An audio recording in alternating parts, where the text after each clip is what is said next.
وہ چیزیں جو جنت سے آئی ہیں ان میں حجر اسود بھی شامل ہے، ان میں مقام ابراہیم بھی شامل ہے، وہ پتھر جس پر سیدنا ابراہیم خلیل اللہ علیہ السلام نے کھڑے ہو کر کعبۃ اللہ کی تعمیر فرمائی۔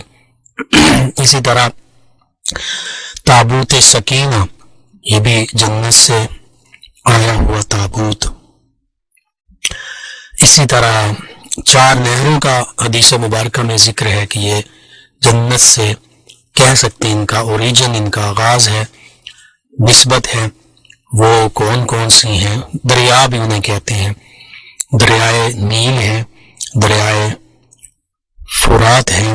اسی طرح جنت کا خاص ٹکڑا نبی رحمت صلی اللہ علیہ وسلم جہاں تشریف فرما رہے، آپ کا کاشانہ مبارکہ اور مسجد مبارکہ کا وہ حصہ جو فرمایا گیا کہ میرے منبر اور گھر کے درمیان ہے، وہ جنت کا ٹکڑا ہے، ریاض الجنہ، جنت کا باغیچوں میں سے ایک باغ۔